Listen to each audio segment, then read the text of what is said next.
Hello दोस्तों, स्वागत है आप सभी का एक नई क्लास के अंदर। आज हम सॉल्व करने वाले हैं कलाम एकेडमी के द्वारा जो तृतीय श्रेणी अध्यापक भर्ती परीक्षा के लिए ऑफलाइन टेस्ट सीरीज चल रही है। इसका लेवल 1 के लिए जो माइनर टेस्ट नंबर 2 हुआ था वो आज हम सॉल्व करने वाले हैं, और ये हुआ था आपके 18/8/2025 को।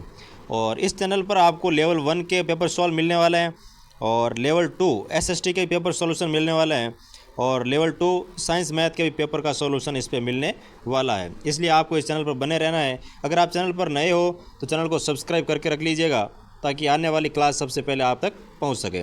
चलो शुरू करते हैं फिर माइनर टेस्ट नंबर 2 का सॉल्यूशन रीट लेवल 1 का। क्वेश्चन नंबर 1 आपको दे रखा है, भारतीय संविधान के अनुच्छेद 155 के तहत राज्य का राज्यपाल होता है। तो आर्टिकल 155 के तहत जो राज्य का राज्यपाल होता है वो आपके नियुक्त किया जाता है राष्ट्रपति के द्वारा। ठीक है ना। तो इसमें आ जाएगा आपके ऑप्शन नंबर 3 कि आर्टिकल 155 के तहत राज्य का जो राज्यपाल है उसे नियुक्त किया जाता है। नेक्स्ट क्वेश्चन देखो, 2 नंबर आपको दे रखा है, विधायकों की अयोग्यता से संबंधित विवाद का निर्णय राज्यपाल द्वारा किस अनुच्छेद के तहत किया जाता है।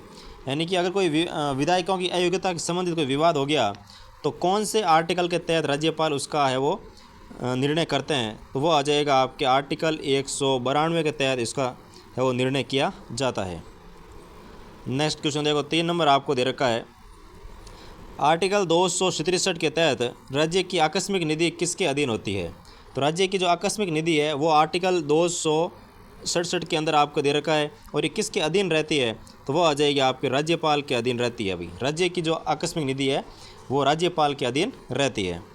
नेक्स्ट क्वेश्चन देखो, 4 नंबर, श्री गुरुमुख निहाल सिंह को कब राजस्थान के पहले राज्यपाल के रूप में नियुक्त किया गया।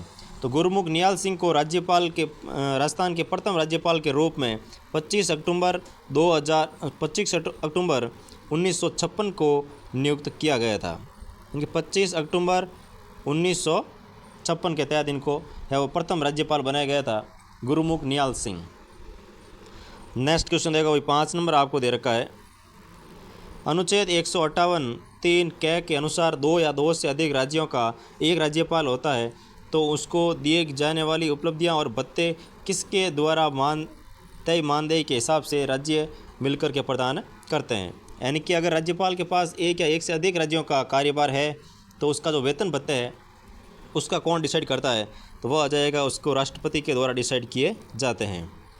नेक्स्ट क्वेश्चन देखो, 6 नंबर आपको दे रखा है, 91वें संविधान संशोधन अधिनियम 2003 के प्रावधानानुसार राजस्थान में मुख्यमंत्री सहित अधिकतम कितने मंत्री हो सकते हैं। यानी कि 91वां जो संविधान संशोधन है उसके तहत राजस्थान के अंदर मुख्यमंत्री सहित कितने मंत्री हो सकते हैं, तो वो आ जाएगा आपके 23 मंत्री हो सकते हैं। यानी कि उसका आपके 15% रहता है, तो 15% से ज़्यादा इसमें नहीं हो सकते, तो वो आपका आ जाएगा 30। ठीक है ना भाई, क्योंकि 200 टोटल 200 होते हैं हमारे यहाँ पे सदस्य। 200 का अगर आप 15% निकाल लोगे तो कितना मिलेगा आपको, 15 दोनों कितने हो गए, 30 हो गए। तो 30 सदस्य जो है वो आपके मुख्यमंत्री सहित मंत्री बन सकते हैं भाई। नेक्स्ट क्वेश्चन देखो भाई, 7 नंबर आपको दे रखा है, मुख्यमंत्री के कर्तव्यों का उल्लेख निम्न में से किस अनुच्छेद में है। तो मुख्यमंत्री के जो कार्य है, कर्तव्य है, उनका उल्लेख है वो कौन से आर्टिकल में मिलता है, तो वो आर्टिकल आ जाएगा आपके 167। यानी कि आर्टिकल नंबर 167 के तहत मुख्यमंत्री के कर्तव्यों का उल्लेख किया गया है। नेक्स्ट क्वेश्चन देखो भाई, 8 नंबर दे रखा है, राजस्थान में सर्वाधिक अवधि तक पद धारण करने वाले मुख्यमंत्री कौन थे। यानी कि सबसे लंबी अवधि तक मुख्यमंत्री पद पर किसने कार्य ग्रहण किया था, तो वो आ जाएगा आपके मोहनलाल सुखाड़िया जी जो है, इन्होंने सबसे अधिक समय तक मुख्यमंत्री रहने का रिकॉर्ड इनके नाम है। नेक्स्ट क्वेश्चन देखो, 9 नंबर दे रखा है, वर्तमान मुख्यमंत्री श्री भजनलाल शर्मा व्यक्तिश कौन से मुख्यमंत्री है। यानी कि व्यक्तिगत रूप से देखा जाए तो भजनलाल जी शर्मा जी जो है वो कौन से नंबर के मुख्यमंत्री रहते हैं, तो वो आ जाएगा आपके व्यक्तिगत रूप से 14वें मुख्यमंत्री भजनलाल जी शर्मा रहते हैं। नेक्स्ट क्वेश्चन देखो भाई, 10 नंबर दे रखा है आपको, राजस्थान की प्रथम विधानसभा में कुल सदस्य संख्या कितनी थी। तो राजस्थान की जो प्रथम विधानसभा थी इसके अंदर कुल कितने सदस्य थे, तो वो आ जाएगा आपके 160 सदस्य थे टोटल भाई। प्रथम जो विधानसभा बनी थी राजस्थान की उसमें 160 सदस्य थे उस सभा के अंदर। तो इसमें आपके ऑप्शन नंबर 2 जो है वो बिल्कुल सही हो जाएगा। नेक्स्ट क्वेश्चन देखो, 11 नंबर आपको दे रखा है, राज्य विधानसभा के संबंध में निम्न कथनों पर विचार कीजिए। तो राज्य विधानसभा के बारे में कुछ कथन दे रखे हैं, इस पे आपको विचार करके सही उत्तर का चयन करना है भाई। तो पहला कथन आपको दे रखा है कि विधानमंडल के सभी सदस्यों का निर्वाचन सार्वभौमिक वयस्क मताधिकार के आधार पर होता है। तो बिल्कुल सही है भाई, विधानमंडल के जितने भी सदस्य होते हैं उनका निर्वाचन है वो सार्वभौमिक वयस्क मताधिकार के आधार पर किया जाता है, बिल्कुल सही है। इनका निर्वाचन first past the post system से खुली मतदान प्रणाली से होता है, ये इसमें बिल्कुल गलत है, ये इसमें ऐसा नहीं होता है, सार्वभौमिक वयस्क मताधिकार के आधार पर किया जाता है। तो इसमें सत्य कथन आपके केवल एक हो जाएगा। नेक्स्ट क्वेश्चन देखो भाई, 12 नंबर आपको दे रखा है, राजस्थान विधानसभा के ऐसे अध्यक्ष कौन थे जो राजस्थान के मुख्यमंत्री भी रहे हुए हैं। यानी कि राजस्थान विधानसभा के ऐसे अध्यक्ष जो राजस्थान के मुख्यमंत्री पद पर भी कार्य कर चुके हैं। तो वो आपका जाएगा इसमें हीरालाल देवपुरा जो है, ये ऐसे विधानसभा अध्यक्ष है जो आपके मुख्यमंत्री पद पर भी रह चुके हैं और इन्होंने वित्त मंत्री का पद भी एक बार संभाला हुआ है। तो वित्त मंत्री, मुख्यमंत्री ये सब रहते हुए और इसके साथ इन्होंने विधानसभा के अध्यक्ष के पद पर भी कार्य किया है भाई। तो वो शख्स आ जाएगा आपके हीरालाल देवपुरा जी। नेक्स्ट क्वेश्चन देखो भाई, 13 नंबर आपको दे रखा है, अनुच्छेद 174 के अनुसार विधानमंडल के दो सत्रों के बीच अधिकतम कितना अंतराल हो सकता है। यानी कि आर्टिकल 174 के अनुसार विधानमंडल के जो दो सत्र आते हैं उसमें अधिकतम समय है वो कितना हो सकता है। तो वो आ जाएगा आपके अधिकतम समय है वो 6 महीने का हो सकता है। यानी कि आपके इसमें हो जाएगा ऑप्शन नंबर 2 कि अधिकतम जो है वो आपके 6 माह का समय हो सकता है। नेक्स्ट क्वेश्चन देखो भाई, 14 नंबर आपको दे रखा है कि राज्य विधानमंडल के संदर्भ में सूची 1 का सूची 2 से मिलान कीजिए। यानी कि सूची 1 में आपको दे रखे हैं प्रावधान और सूची 2 में आपको दे रखे हैं आर्टिकल, और इसको आपको सम्मिलित करके लिखना है। तो सबसे पहले आपको दे रखा है सदस्यों का कार्यकाल। तो सदस्यों का जो कार्यकाल है इसका उल्लेख मिलता है आपके आर्टिकल 172 के अंदर। यानी कि पहले में आ जाएगा आपके 4। फिर दे रखा है आपको सदस्यों की योग्यता है।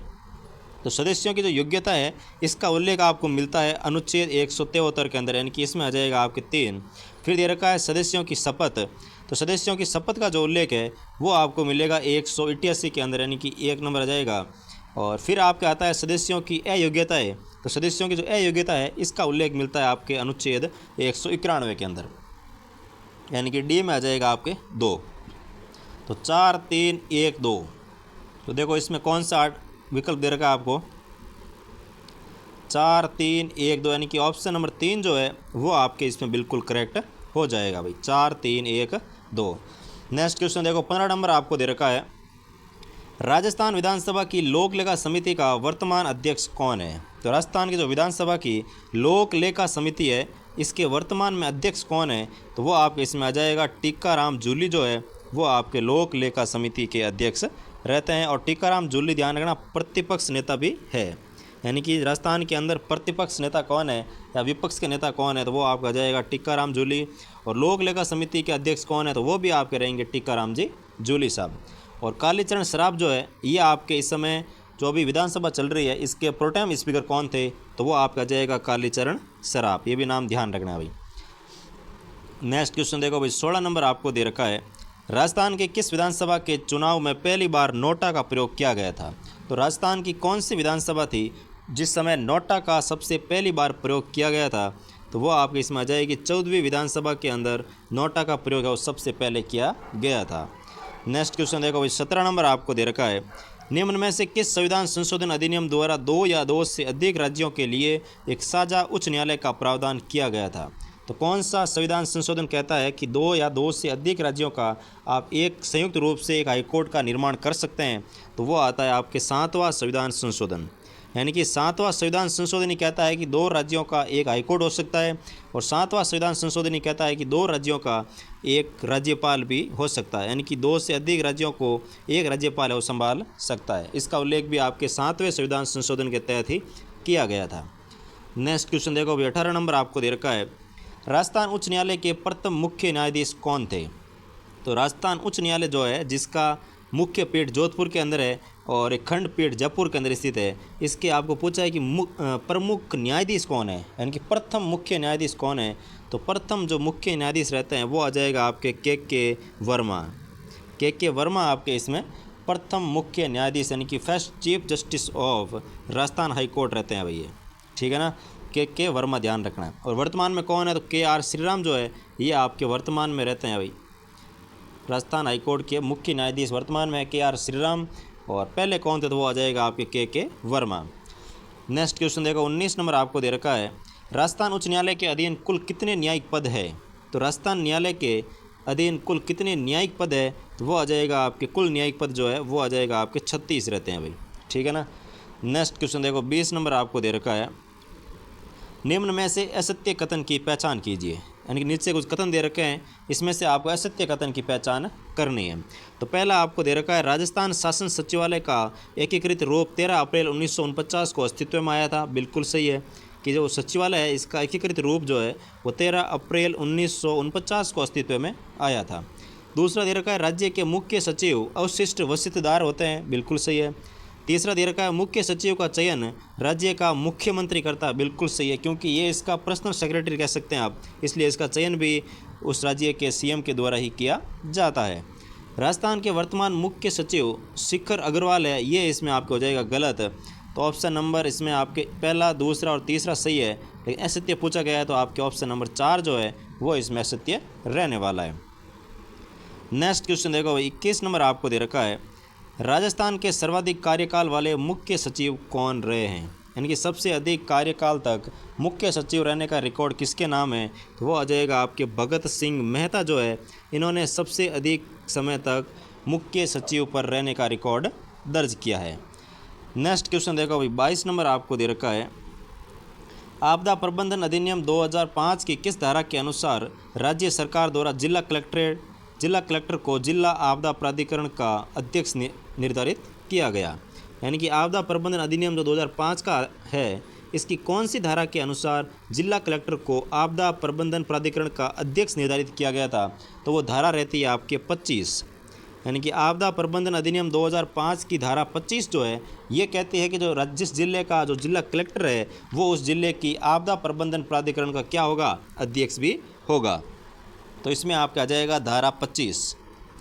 नेक्स्ट क्वेश्चन देखो भाई 23 नंबर आपको दे रखा है, राजस्थान पुलिस सेवा का गठन कब हुआ। तो राजस्थान पुलिस सेवा जो है इसका गठन कब हुआ है तो वो आ जाएगा आपके 1951 ईस्वी के अंदर राजस्थान पुलिस सेवा का गठन हुआ था भाई, 1951 के अंदर। नेक्स्ट क्वेश्चन देखो 24 नंबर आपको दे रखा है, विधानसभा चुनाव के लिए चुनाव अधिकारी कौन होता है। यानी कि अगर विधानसभा के चुनाव करवाने हैं तो उसमें चुनाव अधिकारी कौन होता है तो वो आ जाएगा आपके उपखंड अधिकारी जो है, यानी कि SDM साहब जो है वो आपके इसमें विधानसभा चुनाव के अंदर चुनाव अधिकारी होते हैं। तो इसमें आ जाएगा आपके उपखंड अधिकारी, ऑप्शन नंबर 2 इसका बिल्कुल करेक्ट हो जाएगा भाई। नेक्स्ट क्वेश्चन देखो 25 नंबर आपको दे रखा है, देश की पहली त्रिस्तरीय पंचायती राज प्रणाली की शुरुआत कब हुई थी। तो देश की पहली जो त्रिस्तरीय पंचायती राज प्रणाली है इसकी शुरुआत कब होती है तो वो आपके इसमें आ जाएगा भाई, तो त्रिस्तरीय पंचायत शुरू हुई थी वो आ जाएगा 2 अक्टूबर 1959 से नागौर से इसको सबसे पहले लागू किया गया था। तो 2 अक्टूबर 1959 को देश की पहली त्रिस्तरीय पंचायती राज प्रणाली की शुरुआत होती है, और कहाँ से हुई थी तो नागौर से होती है भाई, 2 अक्टूबर 1959। डेट ध्यान रखना भी बहुत ही इंपॉर्टेंट डेट है। नेक्स्ट क्वेश्चन देखो 26 नंबर आपको दे रखा है, किस संविधान संशोधन द्वारा संविधान में पंचायती राज संस्थाओं हेतु उपबंध किए गए। यानी कि कौन सा संविधान संशोधन हुआ उसके बाद पंचायती राज संस्थाओं के लिए भी उपबंध किए गए थे तो वो आ जाएगा इसमें आपके 73वां जो संविधान संशोधन हुआ था इसके अंदर तो आपको मिलता है पंचायती राज का उपबंध, यानी कि पंचायतों के बारे में जितने भी आर्टिकल वगैरह है वो आपके इसमें आएगा 73वें संविधान संशोधन के द्वारा। और अगर नगर पालिका के बारे में पूछे तो वो आ जाएगा आपके 74, ठीक है ना। तो ये भी ध्यान रखना भाई, नगर पालिका पूछे तो 74वां संविधान संशोधन, पंचायती राज पूछे तो 73वां संविधान संशोधन। नेक्स्ट क्वेश्चन देखो भाई आपको दे रखा है 27 नंबर, ग्राम सभा की बैठक में गण पूर्ति होती है।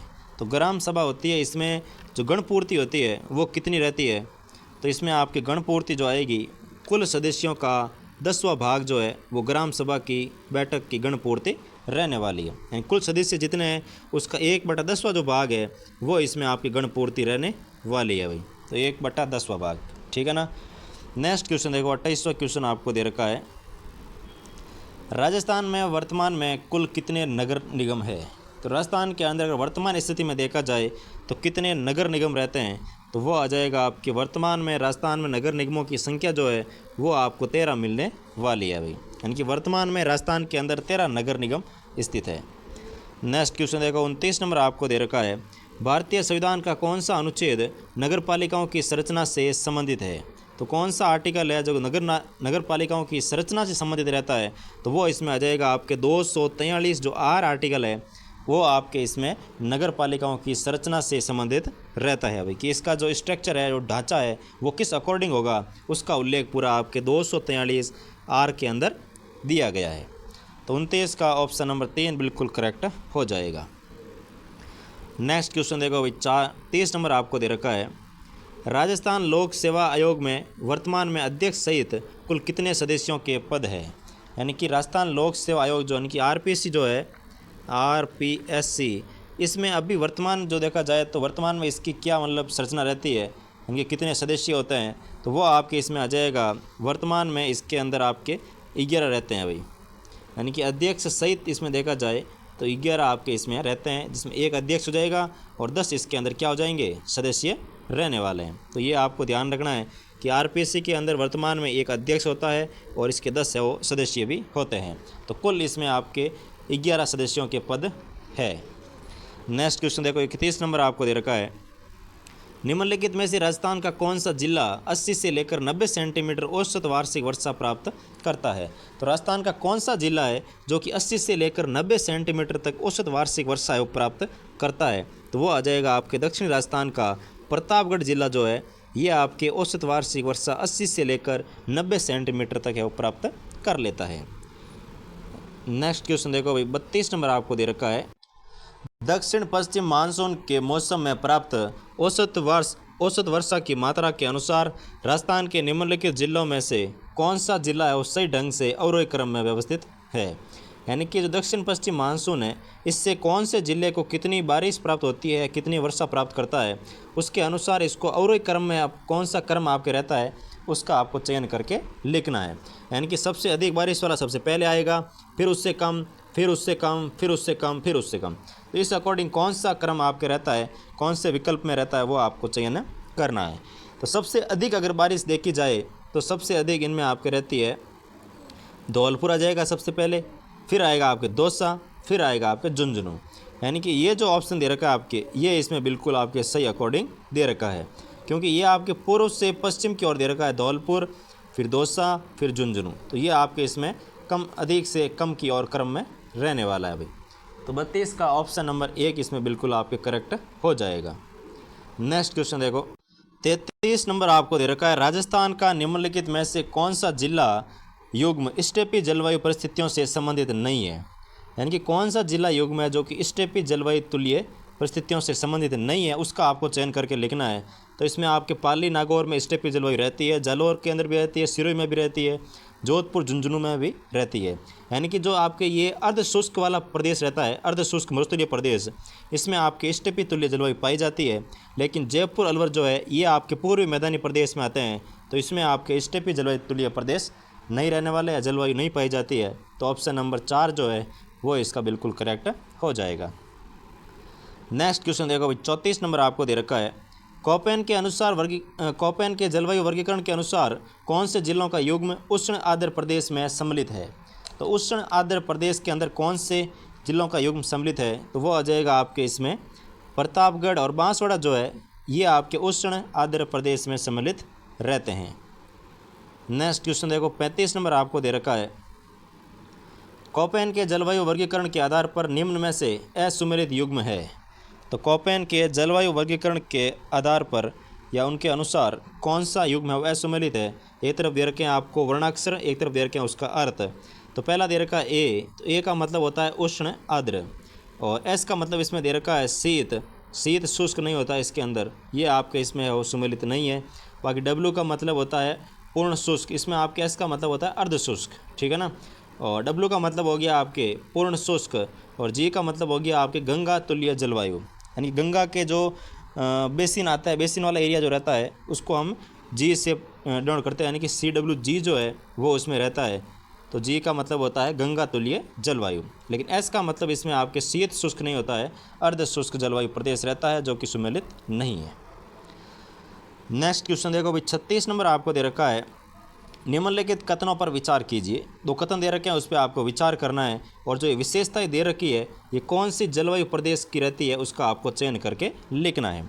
सबसे पहले आपको विशेषता दे रखी है कि 25 सेंटीमीटर समवर्षा रेखा इस प्रदेश की पूर्वी सीमा पर स्थित है, यानी कि जो 25 सेंटीमीटर समवर्षा रेखा है वो इस जलवायु प्रदेश की पूर्वी सीमा का निर्धारण करती है। दूसरा दे रखा है, इस प्रदेश में वार्षिक तापांतर है वो अधिक पाया जाता है, यानी कि जो वर्ष भर का जो तापांतर है, जो तापमान में अंतर है वो सर्वाधिक पाया जाता है। तो वो आपके जलवायु प्रदेश इसमें रहने वाला है शुष्क जलवायु प्रदेश, यानी कि ऑप्शन नंबर 2 जो है वो बिल्कुल इसमें सही हो जाएगा। तो यानी कि जो विशेषताएं दे रखी है 2, ये आपके इसमें शुष्क जलवायु प्रदेश की विशेषताएं रहती है। नेक्स्ट क्वेश्चन देखो भाई, 37 नंबर आपको दे रखा है, आर्थिक समीक्षा 2024-25 के अनुसार राज्य में 1 जून से 30 सितंबर 2024 तक की समय अवधि में वास्तविक वर्षा दर्ज की गई। तो वास्तविक वर्षा है वो कितनी दर्ज की गई थी 1 जून से 30 सितंबर 2024 तक? तो वो आ जाएगी आपके इसमें 66.24 सेंटीमीटर वर्षा है वो दर्ज की गई थी, यानी कि 66.24 सेंटीमीटर वर्षा है वो इस बार 1 जून से लेकर 30 सितंबर 2024 तक है वो दर्ज की गई थी। नेक्स्ट क्वेश्चन देखो भाई, 38 नंबर आपको दे रखा है, राजस्थान में मानसून प्रत्यावर्तन ऋतु के संदर्भ में असत्य कथन है। तो राजस्थान के अंदर जो मानसून प्रत्यावर्तन का समय होता है इसमें कौन सा आपको असत्य कथन दिया हुआ उसका चयन करना है। तो पहला दे रखा है आपको, यह प्रक्रिया शरद ऋतु के दौरान होती है। दूसरा दे रखा है, इस ऋतु में राज्य में वर्षा नहीं होती है। और तीसरा दे रखा है, इस समय मानसूनी हवाओं की आर्द्रता चरमोत्कर्ष पर रहती है, यानी कि नमी बहुत ज़्यादा रहती है भाई। तो ये इसमें आप असंगत हो जाएगा, क्योंकि नमी रहती है या आर्द्रता रहती है तो बारिश भी होनी चाहिए, लेकिन इसमें आर्द्रता नहीं रहती है क्योंकि ये बादल है वो वापस समुद्र की ओर लौट रहे हैं। इसका मतलब है कि उनकी जो नमी है वो अब ख़त्म हो चुकी है, इसलिए आपके ये कथन इसमें गलत हो जाएगा। और इस समय हवाएं शांत होती है और अत्यंत परिवर्तनशील होती है, बिल्कुल सही है। कभी पूर्व से चलने लग जाती है तो कभी पश्चिम से चलना शुरू हो जाती है, यानी कि बहुत ही शांत होती है और अत्यंत परिवर्तनशील होती है, तुरंत इस डायरेक्शन से अपनी डायरेक्शन है वो चेंज कर लेती है भाई। तो इसमें आपके ऑप्शन नंबर 3 जो है वह सत्य कथन रहने वाला है। नेक्स्ट क्वेश्चन देखो भाई, 39 नंबर आपको दे रखा है, थॉर्नवेट के अनुसार दिए गए मानचित्र में छायांकित क्षेत्र किस जलवायु को प्रदर्शित करता है। यानी कि जो मैप में आपको छायांकित क्षेत्र दे रखा है ये वाला एरिया, ये थॉर्नवेट के अनुसार कौन सा जलवायु क्षेत्र रहता है। तो वो आपके इसमें आ जाएगा CA-W, यानी कि जो ये एरिया आता है ये इसमें आपके CA-W के अंतर्गत रहता है। और यहाँ वाला जो एरिया आता है ये आपका रहता है EA-D के अंतर्गत रहता है। और ये जो ऊपर वाला रहता है ये आ जाएगा आपके DB-W रहता है। और बाकी जो एरिया रहता है आपके वो आ जाता है आपके DA-W, ठीक है ना। और नीचे वाला जो एरिया है ये आ जाएगा आपके CA-W। तो इसमें आपके ऑप्शन नंबर 2 बिल्कुल सही हो जाएगा। नेक्स्ट क्वेश्चन देखो भाई, 40 नंबर आपको दे रखा है, राजस्थान में शीत ऋतु में होने वाली वर्षा में सहायक है। तो शीत ऋतु में जो बारिश होती है राजस्थान में उसमें उनकी सहायक कौन होती है। तो वो आ जाएगी उनमें आपके पछुआ पवनें जो आती है भूमध्य सागर की ओर से, वो उसमें बहुत ज़्यादा हेल्प करती है। नेक्स्ट क्वेश्चन देखो भाई, 41 नंबर आपको दे रखा है, निम्नलिखित में से राजस्थान का न्यूनतम वर्षा परिवर्तनशीलता वाला स्थान है। तो न्यूनतम वर्षा परिवर्तनशीलता वाला जो स्थान रहता है वो आ जाएगा आपके सिरोही रहने वाला है। तो ऑप्शन नंबर 1 इसका बिल्कुल करेक्ट हो जाएगा। नेक्स्ट क्वेश्चन देखो भाई, 42 नंबर आपको दे रखा है, BSHW राजस्थान के किस जलवायु प्रदेश का प्रतिनिधित्व करता है।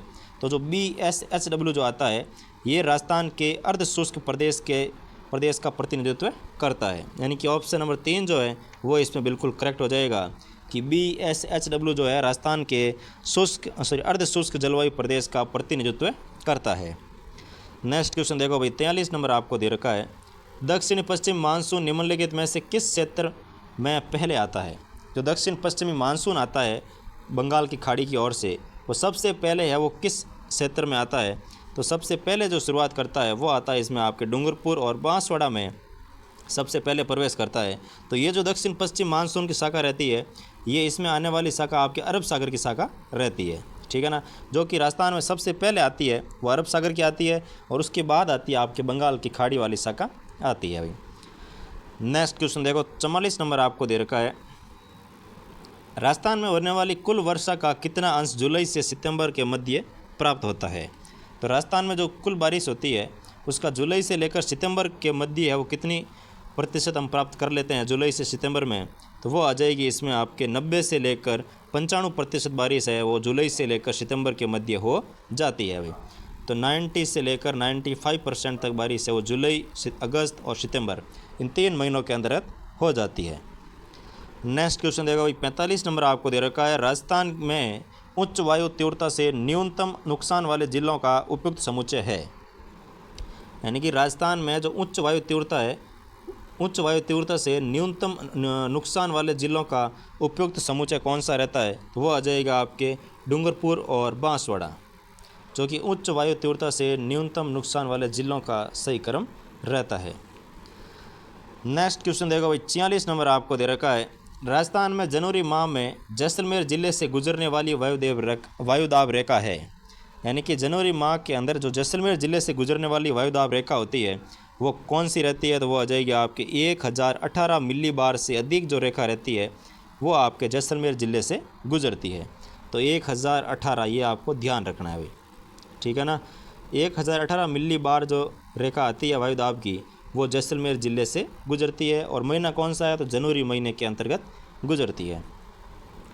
नेक्स्ट क्वेश्चन देगा भाई 47 नंबर आपको दे रखा है, राजस्थान मानसून के संदर्भ में निम्नलिखित में से सत्य कथन नहीं है। तो राजस्थान के मानसून के बारे में कुछ कथन दे रखे हैं, इसमें से कौन सा कथन है वो सत्य नहीं है, उसका आपको चयन करके लिखना है। तो सबसे पहले दे रखा है, राज्य में अरावली बंगाल की खाड़ी की शाखा के मार्ग अवरोधक है। बिल्कुल सही है भाई। जो बंगाल की खाड़ी है जो अरावली पर्वतमाला है ये बंगाल की खाड़ी की ओर से आने वाला जो मानसून है उसमें एक बीच में बाधा के रूप में खड़ी होती है, जिससे कि बादल आगे आ ही नहीं पाते हैं, और पश्चिमी राजस्थान में बारिश है वो कम होने का एक मेन रीज़न ये भी रहता है।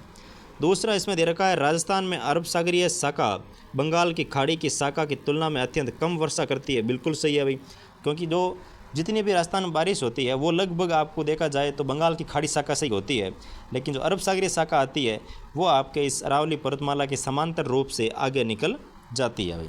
तो इसमें बिल्कुल अत्यंत कम वर्षा होती है अरब सागरीय शाखा से। फिर आपको दे रखा है, राज्य में पूर्व से पश्चिम की ओर वर्षा की परिवर्तनशीलता कम होती है। यानी कि अगर आप पूर्व से पश्चिम की ओर देखोगे तो इसमें परिवर्तनशीलता कम देखी जाती है, नहीं होती है, इसमें अधिक परिवर्तनशीलता होती है भाई, क्योंकि पूर्व में ज़्यादा बारिश होती है और पश्चिम में जैसलमेर में तो बारिश होती ही नहीं है। तो इसमें आपके ये कथन है वो सत्य नहीं रहने वाला है। बाकी राज्य में मानसून सामान्यतः जून में प्रवेश करता है, बिल्कुल सही है। बाकी तीनों कथन सत्य है, लेकिन ऑप्शन नंबर 3 जो है वो आपके इसमें असत्य रहने वाला है। नेक्स्ट क्वेश्चन देखो भाई 48 नंबर आपको दे रखा है, राजस्थान में पूर्वी भाग की तुलना में पश्चिमी भाग में जलवायु की चरम सीमाएं डैश डैश डैश होती है। तो रिक्त स्थान में आपके क्या आएगा कि पूर्वी भाग की तुलना में पश्चिमी भाग में जलवायु की जो चरम सीमाएं होती है वो इसमें आपकी उच्च स्तर पाई जाती है। तो ऑप्शन नंबर 1 इसका बिल्कुल ही करेक्ट हो जाएगा। नेक्स्ट क्वेश्चन देखो भाई 49 नंबर आपको दे रखा है, कोपेन के जलवायु वर्गीकरण के अनुसार निम्न में से कौन से सही सुमेलित है। तो कोपेन के जलवायु वर्गीकरण के अनुसार निम्न में से कौन सा है वो सही सुमेलित है।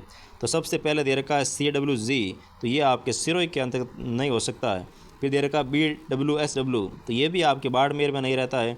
BSSW गंगानगर, तो ये भी आपके गलत दे रखा है, क्योंकि इसमें जो गंगानगर है वो रहता है आपके BWSW के अंदर, बाड़मेर रहता है आपके इसमें BHSW के अंदर, उल्टा दे रखा है। और फिर इसमें आपको पूछा है कि सही कौन सा है, तो डूंगरपुर आपको AW दे रखा है, बिल्कुल इसमें सही हो जाएगा भाई। तो डूंगरपुर वाला जो एरिया आता है वो कोपेन के जलवायु वर्गीकरण AW के अंतर्गत रहता है, बिल्कुल ही सही रहने वाला है। नेक्स्ट क्वेश्चन देखो अभी 50 नंबर आपको दे रखा है, निम्नलिखित में से राजस्थान में न्यूनतम दैनिक तापांतर वाले माह का उपयुक्त युग्म है। यानी कि न्यूनतम दैनिक तापांतर जो दिन का ताप है वो सबसे कम है वो कौन से महीने के अंतर्गत पाया जाता है। तो वो आ जाएगा आपके जुलाई अगस्त का जो महीना रहता है इसमें न्यूनतम दैनिक तापांतर पाया जाता है। नेक्स्ट क्वेश्चन देखो भाई 51 नंबर आपको दे रखा है, राजस्थान में कम वर्षा होने का प्रमुख कारण है। तो राजस्थान के अंदर सबसे कम वर्षा होने का प्रमुख कारण क्या है। तो वो आ जाएगा आपके अरावली का मानसूनी हवाओं के समांतर स्तर होना।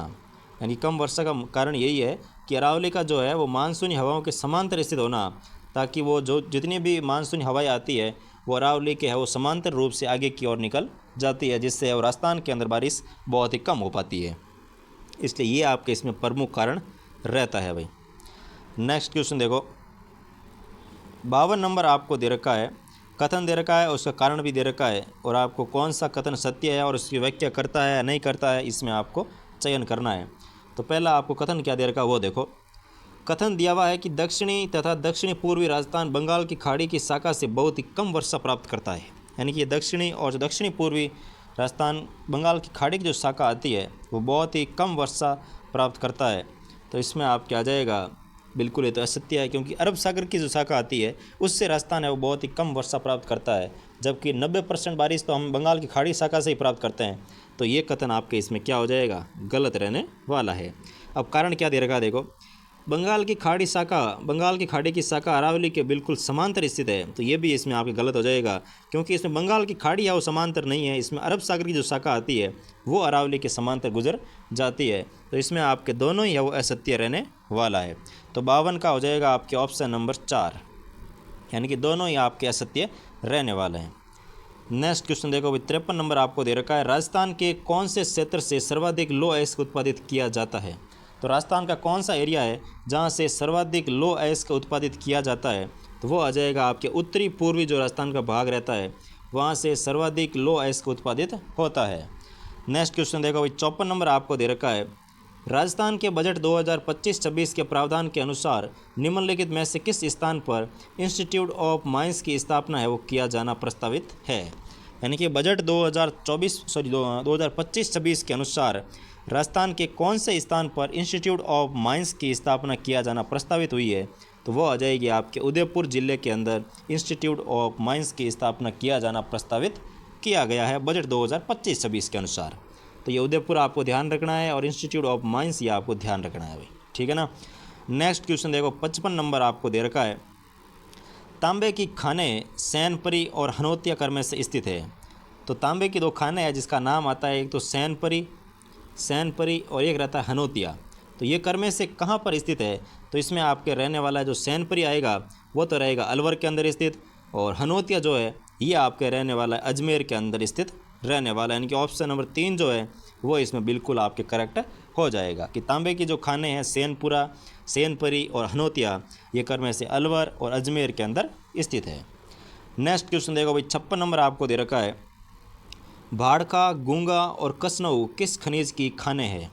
तो एक तो दे रखा है भाड़खा, एक दे रखा है गूंगा, एक दे रखा है कसनऊ, ये आपके किस खनिज की प्रमुख खाने रहती है, तो वो आ जाएगा आपके कोयले की प्रमुख खाने पाई जाती है भाई। भाड़खा है, गूंगा है, कसनऊ है, ये आपके कोयले से संबंधित रहने वाली है। नेक्स्ट क्वेश्चन देखो भाई, 57 नंबर आपको दे रखा है, निम्नलिखित कथनों पर विचार कीजिए और सत्य कथन का आपको चयन करके लिखना है। तो पहला कथन दे रखा है, अजमेर जिले में फेल्सपार के भंडार पाए जाते हैं। तो बिल्कुल सही है भाई, अजमेर ज़िला जो है यहाँ पे फेल्सपार के भंडार है वो बहुत तायत में पाए जाते हैं। दूसरा दे रखा है, अलवर है, बाड़मेर है, भीलवाड़ा में रॉक फॉस्फेट के भंडार पाए जाते हैं। तो ये इसमें आपकी गलत हो जाएगा, क्योंकि बाड़मेर साइड में कोई रॉक फॉस्फेट वगैरह ऐसे भंडार नहीं पाए जाते हैं, तो ये इसमें गलत हो जाएगा। फिर दे रखा है आपको, सलादीपुरा सिक्कर पायराइट खनिज क्षेत्र है। बिल्कुल सही है, सलादीपुरा जो सिक्कर है, सलादीपुरा सिक्कर पायराइट खनन क्षेत्र रहता है। तो इसमें आपके पहला और तीसरा इसमें करेक्ट हो जाएगा, यानी कि ऑप्शन नंबर 4 जो है वो इसमें आपके बिल्कुल सही रहने वाला है। नेक्स्ट क्वेश्चन देखो भाई, 58 नंबर आपको दे रखा है, सूची 1 को सूची 2 के साथ सम्मिलित कीजिए एवं नीचे दिए गए कोड से सही उत्तर का चयन भी कीजिए। तो सूची 1 में दे रखे हैं आपको खनिज, सूची 2 में दे रखे हैं आपको खनन क्षेत्र। इसमें आपको सम्मिलित करके लिखना है कि कौन सा है वो कहाँ से संबंधित रहता है। तो सबसे पहले आपको दे रखा है कैल्साइड। तो कैल्साइड का जो संबंध रहता है वो आ जाएगा आपके तेजा का बास बेलखा पहाड़, यहाँ पर आपके पाया जाता है कैल्साइड के खनिज पाया जाता है। फिर दे रखा है आपको बेराइट्स। तो बेराइट्स जो है ये आपके पाया जाता है सैनपुरी ज़ाहिर का खेड़ा, यहाँ पे आपके बेराइट्स के भंडार पाए जाते हैं। फिर आते हैं आपके फ्लोराइड।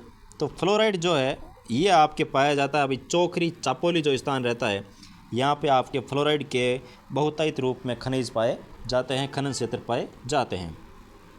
फिर दे रखा है आपके रॉक फॉस्फेट। तो रॉक फॉस्फेट पाया जाता है आपके बिरमानिया और फतेहगढ़ स्थानों पर रॉक फॉस्फेट के खनिज पाए जाते हैं।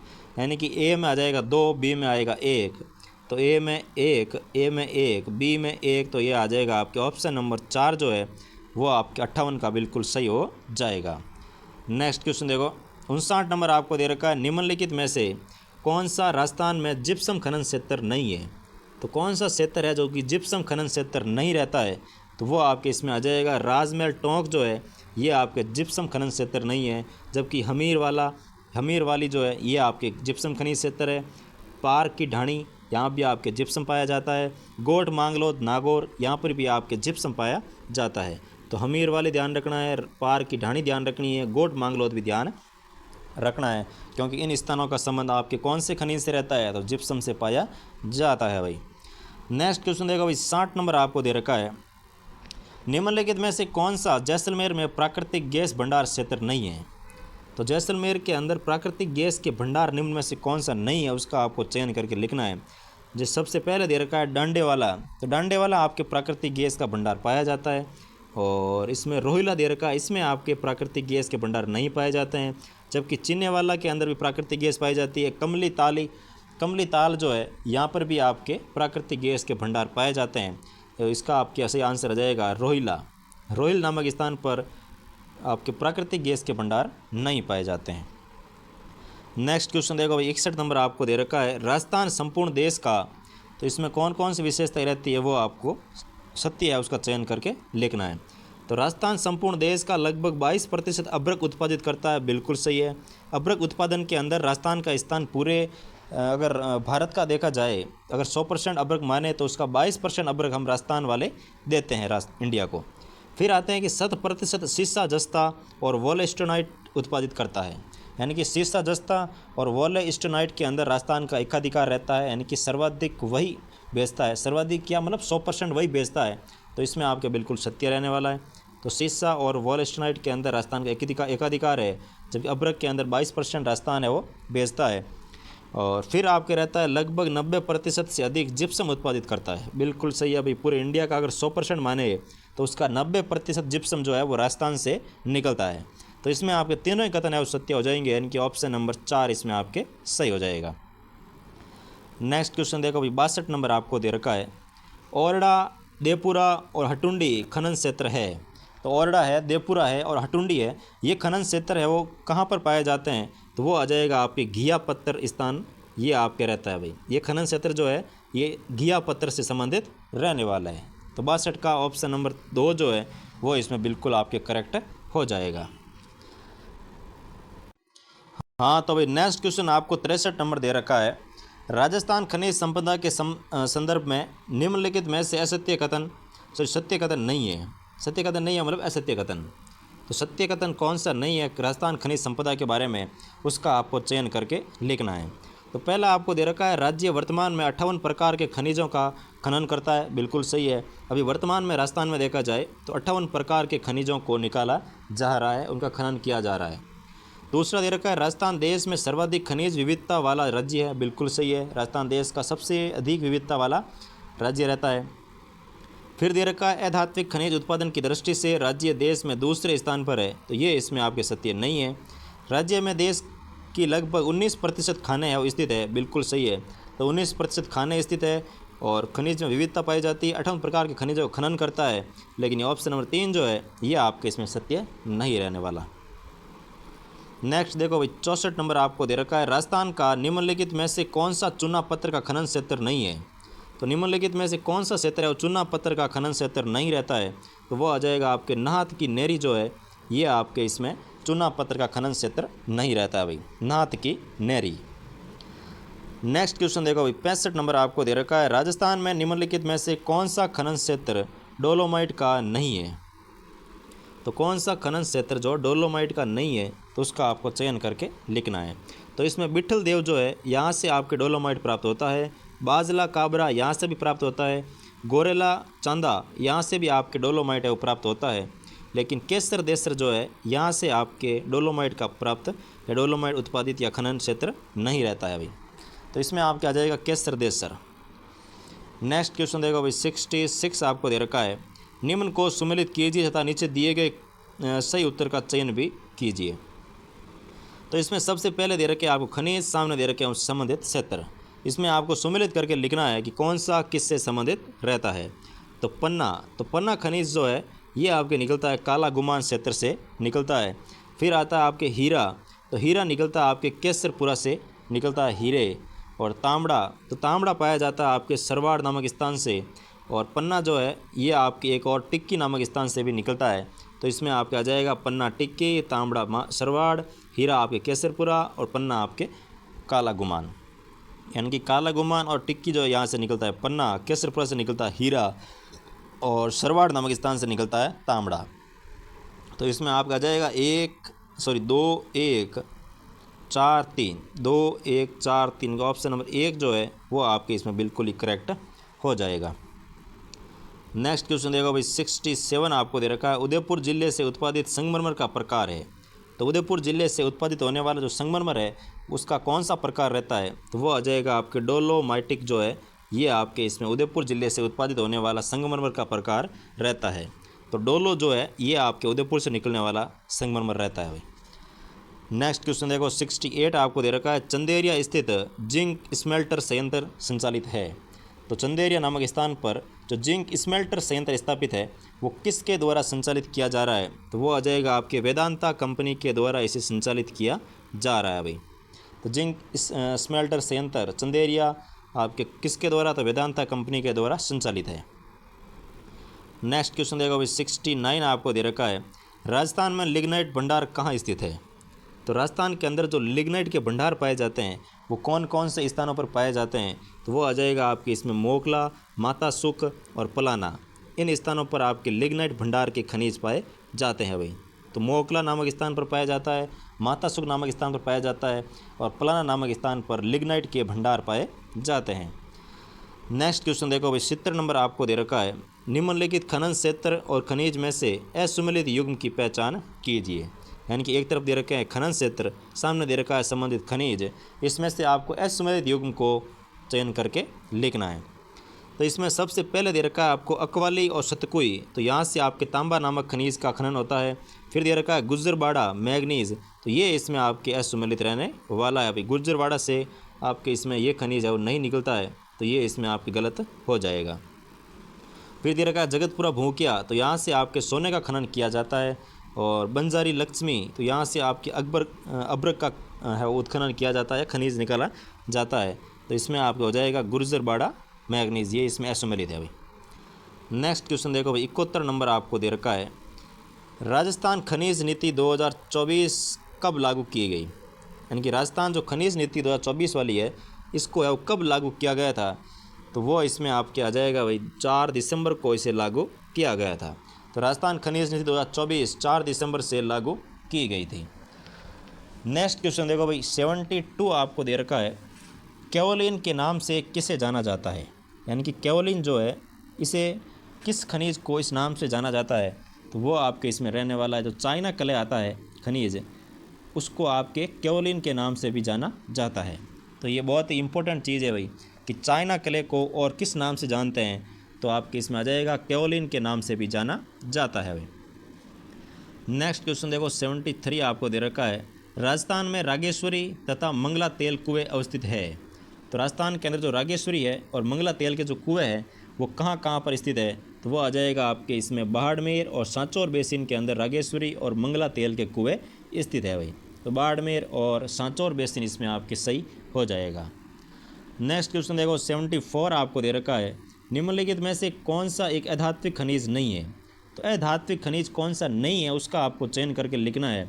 तो यूरेनियम जो है ये आपके अधात्विक खनिज है, कैल्साइट जो है ये भी आपके अधात्विक खनिज है और बेराइट्स जो है ये भी आपके धात्विक खनिज है। लेकिन टंगस्टन जो है ये आपके धात्विक खनिज रहता है, क्योंकि टंगस्टन का उपयोग आपको पता ही होगा बल्ब के अंदर है वो तंतु के रूप में किया जाता है, जो कि इसमें आपके धातु होती है, यानी कि तार होता है। तो तार तो भी धातु होती है, तो इसमें आपके अधात्विक खनिज रहने वाला है कौन सा, तो इसमें आ जाएगा टंगस्टन।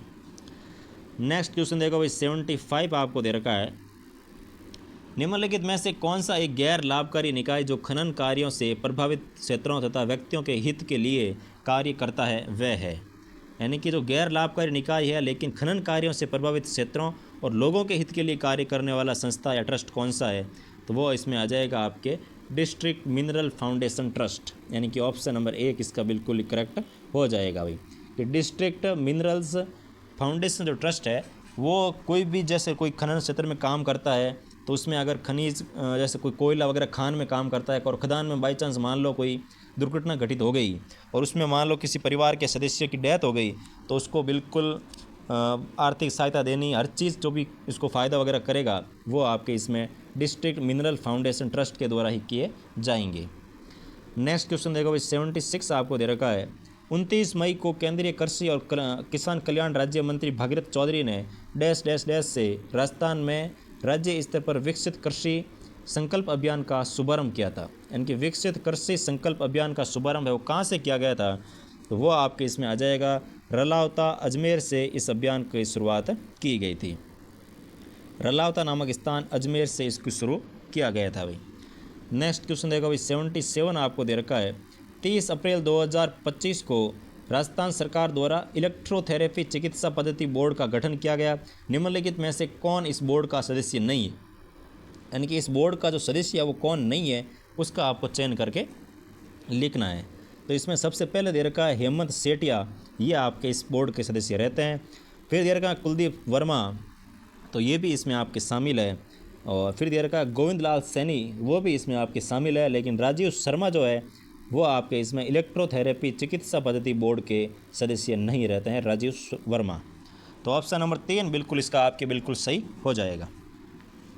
नेक्स्ट क्वेश्चन देखो भाई 78 आपको दे रखा है। राजस्थान के विधायकों के लिए विकास कार्यों की ऑनलाइन अनुशंसा प्रणाली लागू करने हेतु राज्य सरकार के ग्रामीण विकास विभाग द्वारा कौन सा ऐप है वो प्रारंभ किया गया था। यानी कि जो ऑनलाइन अनुशंसा प्रणाली जो है वो लागू करने हेतु राज्य सरकार के ग्रामीण विकास विभाग द्वारा कौन सा ऐप है वो प्रारंभ किया गया था, तो वो इसमें आपके आ जाएगा ई वर्क मोबाइल ऐप। यानी कि ई वर्क मोबाइल ऐप जो है ये आपके इसमें ऑनलाइन अनुशंसा प्रणाली के लिए ग्रामीण विकास विभाग से संबंधित रहता है भाई। नेक्स्ट क्वेश्चन देखो 79 आपको दे रखा है।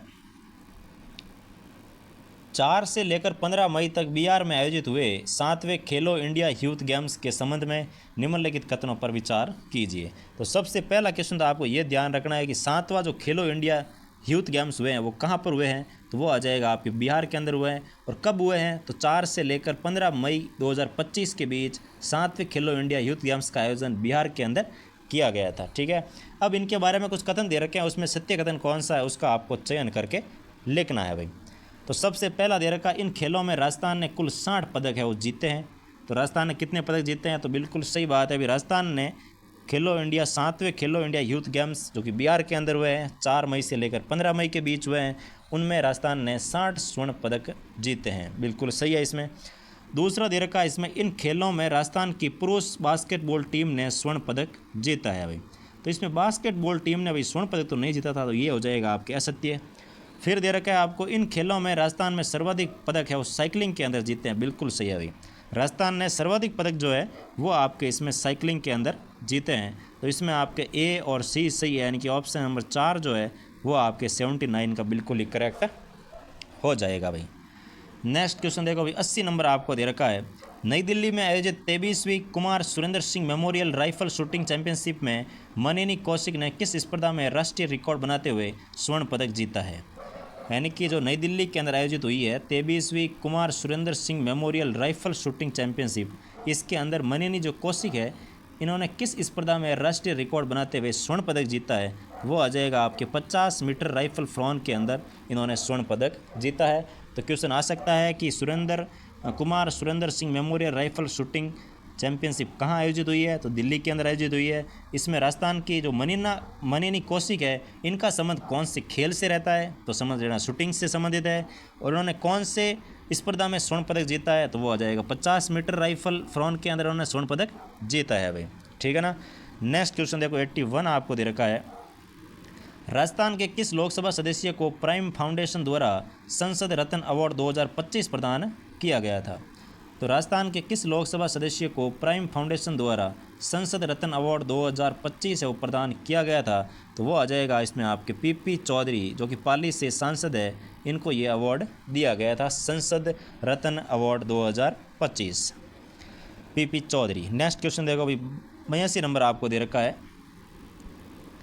निम्नलिखित युग्मों पर विचार कर असंगत युग्म का चयन कीजिए। यानी कि नीचे दिए गए जो युग्म है उन पर विचार करना है और असंगत जो युग्म है उसका आपको चयन करके लिखना है। तो सबसे पहले आपको दे रखा है देवनारायण कॉरिडोर। तो देवनारायण कॉरिडोर जो है ये आपके भीलवाड़ा के अंदर स्थित है, बिल्कुल सही है। राजस्थान का तीसरा प्रधानमंत्री दिव्यांशा केंद्र कहाँ पर है, तो वो आ जाएगा कोटा के अंदर, बिल्कुल सही है। जो राजस्थान का तीसरा प्रधानमंत्री दिव्यांशा केंद्र जो है वो आपके कोटा के अंदर ओपन किया गया था। और राजस्थान का पहला साइबर सपोर्ट सेंटर भरतपुर के अंदर, ये इसमें आपको हो जाएगा असंगत। और फिर आपके चौथा दे रखा है राजस्थान का पहला वंदे भारत मेंटेनेंस डिपो, तो वो आपके रहने वाला है जोधपुर के अंदर। यानी कि वंदे भारत जो चल रही है ट्रेनें, उनका जो मेंटेनेंस डिपो है ये भारत का पहला बनेगा, वो भी बनेगा कहाँ पर, सो राजस्थान का पहला जो बनेगा वो बनेगा आपके जोधपुर के अंदर, ठीक है ना भाई। नेक्स्ट क्वेश्चन देखो 83 नंबर आपको दे रखा है। पंडित दीनदयाल उपाध्याय गरीबी मुक्त गांव योजना के संबंध में निम्नलिखित कथनों पर विचार कीजिए। यानी कि जो पंडित दीनदयाल उपाध्याय जो गरीबी मुक्त गांव योजना है, इसके संबंध में कौन सा कथन जो है वो आपके कुछ कथन दे रखे हैं, इसमें बताना है कि सही कथन कौन सा है आपके, ठीक है ना। तो पहला कथन क्या दे रखा है, देखो, इस योजना का उद्देश्य बीपीएल परिवारों को स्वरोजगार से जोड़कर गरीबी रेखा से ऊपर लाना है, बिल्कुल सही है। जो लोग बिलो पॉवर्टी लाइन से नीचे है उनको स्वरोजगार से जोड़ना और गरीबी रेखा से ऊपर लेके आना, तो ये इसका उद्देश्य रहता है, बिल्कुल सही है। फिर दे रखा इस योजना के प्रथम चरण में राजस्थान के 10,000 गाँवों को चिन्हित किया गया, बिल्कुल गलत है। इस योजना के अंतर्गत चिन्हित परिवारों को 31,000 रुपये की आर्थिक सहायता व आत्मनिर्भर कार्ड वितरित किया जाएंगे, तो ये भी इसमें आपके सही नहीं है। जबकि ऑप्शन नंबर जो कथन ए दे रखा है वो आपके बिल्कुल सही था। यानी कि इसमें आपके आ जाएगा भाई ऑप्शन नंबर 3, केवल ए कथन है वो सही है। नेक्स्ट क्वेश्चन देखो भाई 84 आपको दे रखा है। 26 मई को सुप्रीम कोर्ट कॉलेजियम ने डैश डैश डैश हाईकोर्ट के मुख्य न्यायाधीश डैश डैश डैश का तबादला राजस्थान हाईकोर्ट में करने की सिफारिश की है। तो उपयुक्त रिक्त स्थानों हेतु निम्नलिखित विकल्पों में से सही समूह का चयन कीजिए। तो कौन से रिक्त स्थान में कौन सा आएगा उसमें आपको चयन करना है। तो इसमें आ जाएगा, देखो भाई, सुप्रीम कोर्ट कॉलेजियम ने मद्रास जो हाई कोर्ट है इसके मुख्य न्यायाधीश जस्टिस KR श्रीराम का तबादला राजस्थान हाई कोर्ट में करने की सिफारिश की है। यानी कि जो राजस्थान के अभी वर्तमान में मुख्य जो न्यायाधीश है वो आते हैं आपके जस्टिस KR श्रीराम, ठीक है ना। ये पहले आपके थे मद्रास हाई कोर्ट के अंदर मुख्य न्यायाधीश थे, इनका वहाँ से स्थानांतरण कर दिया कहाँ पर, तो राजस्थान हाई कोर्ट के अंदर आ गए। यानी कि इसमें आपके ऑप्शन नंबर 1 बिल्कुल सही हो जाएगा। नेक्स्ट क्वेश्चन देखो भाई 85 आपको दे रखा है। निम्नलिखित कथनों पर विचार कीजिए। निम्नलिखित कथनों पर विचार कीजिए और सत्य कथन आप सत्य नहीं है उस कथन का चयन करना है ना। उपयुक्त में से कौन सा कथन है वो सत्य नहीं है। तो ये मैं आपको पहले भी बोल चुका हूँ कि कोई भी क्वेश्चन है वो आपको ध्यान से पढ़ना है कि उसमें क्या पूछा गया है, सत्य पूछा गया है या असत्य पूछा गया है, या सत्य है या असत्य है या फिर सत्य नहीं है। यानी क्वेश्चन को वो इतनी भाषा घुमा देगा कि आप उसमें कन्फ्यूज हो जाओगे और आते हुए क्वेश्चन आपके गलत हो जाते हैं। इसलिए आपको क्वेश्चन है वो ध्यान से पढ़ना है, ठीक है ना। तो इसमें पूछा है कि कौन से कथन है वो सत्य नहीं है, तो सत्य नहीं है उसका आपको चयन करके लिखना है। तो सबसे पहला आपको दे रखा 23 मई को विधानसभा अध्यक्ष ने अंता यानी कि 12 से विधायक कंवरलाल मीणा की सदस्यता है समाप्त करने की घोषणा की, बिल्कुल सही है। अभी 23 मई को विधानसभा अध्यक्ष ने, जो कि अभी ओम बिरला जी है, सॉरी ओम बिरला तो अपने रहता है वहाँ पे क्या कहते हैं संसद के अंदर है, लेकिन राजस्थान के जो विधानसभा के जो अध्यक्ष है वो आते हैं वासुदेव देवनानी, ठीक है। तो वासुदेव देवनानी ने अंता 12 से विधायक कंवरलाल मीणा जो है इनकी सदस्यता है वो समाप्त कर दी है। तो बिल्कुल इसके अंतर्गत आपके इसमें सही रहने वाला है।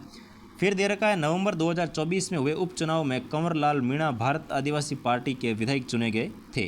ये इसमें आपके असत्य रहने वाला है, यानी कि ये आपके सत्य नहीं है। तो आपको पूछा है कि सत्य नहीं है वो बताना है, तो इसमें ऑप्शन नंबर 2 आ जाएगा, केवल बी। नेक्स्ट क्वेश्चन देखो भाई 86 आपको दे रखा है। राजस्थानी साहित्य का वीर गाथा काल कब से कब तक रहता है। यानी कि राजस्थान साहित्य का जो वीर गाथा काल रहता है उसका कालखंड क्या रहता है, तो वो आ जाएगा आपके इसमें 1050 ईस्वी से लेकर 1450 ईस्वी के मध्य है वो राजस्थानी साहित्य का वीर गाथा काल रहता है भाई। तो इसमें आपके ऑप्शन नंबर 2 है बिल्कुल ही करेक्ट हो जाएगा। नेक्स्ट क्वेश्चन देखो 87 आपको दे रखा है। राजस्थानी साहित्य की ख्याति या राजस्थानी साहित्य की ख्यात विधा के संबंध में सही कथन है। तो राजस्थानी साहित्य की जो ख्यात विधा होती है इसमें आपके कौन सा कथन सही रहने वाला उसका आपको चयन करके लिखना है। तो पहला कथन दे रखा ख्यात है वो वंशावली और प्रशस्ति लेखन का विस्तृत रूप है, बिल्कुल इसके अंतर्गत सही है भाई। जो ख्यात होती है वो वंशावली और प्रशस्ति लेखन का विस्तृत रूप रहती है। और ख्यात का विस्तृत रूप 18वीं शताब्दी के अंत में बनना प्रारंभ हुआ था, तो ये इसमें आपके गलत हो जाएगा।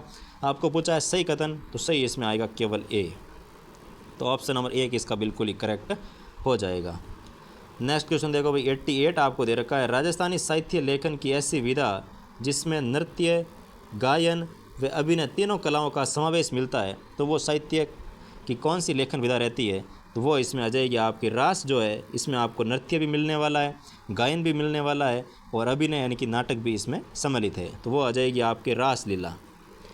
नेक्स्ट क्वेश्चन देखो भाई 89 आपको दे रखा है, निम्न में से कौन सी एक प्रारंभिक कालीन लौकिक साहित्य की रचना नहीं है?